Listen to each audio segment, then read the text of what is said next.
science এক্সিবিশনত competition কৰিছে না আজি প্ৰেজেণ্ট আছে খুব ভাল কথা আজি 15 আগষ্টলৈকে যি সায়েন্স এক্সিবিশন আমি আমাৰ স্কুলত পতা হৈছে তাত অংশগ্ৰহণ কৰিছা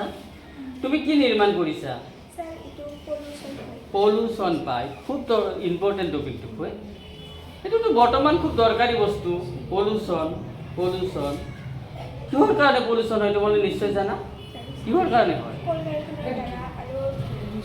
মানুহবিলাকে চাফ-চিকুণ কৰি নৰখাৰ ফলত নৰখাৰ ফলত কি পলিউশন হয় গতিকে পলিউশন হ'লে মানুহ মৃত্যুমুখতো পৰিব পাৰে হয় গতিকে আমি কাৰ্বন মনক্সাইডৰ পৰিমাণ হ্ৰাস কৰিব লাগিব কাৰ্বন মনক্সাইডৰ পৰিমাণ যদি হ্ৰাস কৰিব পাৰোঁ আৰু ওজন গেছৰ পৰিমাণ যদি নোহোৱা কৰিব পাৰোঁ তেন্তে আমাৰ পলিউশনটো নাইকিয়া হৈ যাব গতিকে আমি বিভিন্ন পলিউশন পাইছোঁ এয়াৰ পলিউশন পাইছোঁ ৱাটাৰ পলিউশন পাইছোঁ সয়েল পলিউশন পাইছোঁ এনে বিভিন্ন সাউণ্ড পলিউশন পাইছোঁ গতিকে এইবিলাকৰ পৰা কি কৰিব লাগিব আমি আঁতৰি থাকিব লাগিব হয় না আঁতৰি থাকিব লাগিব আৰু যিবিলাক মেট্ৰ' চিটি আছে তাততো পলিউশন নিশ্চয় নাই তাত নাই কিন্তু আমাৰ গাঁৱে ভূঞে যি ৱাছ মেটেৰিয়েল এইবিলাক তাৰমানে জাবৰ ৱাছ মেটেৰিয়েল এইবিলাকৰ দ্বাৰা কি হয় পলিউশন হয়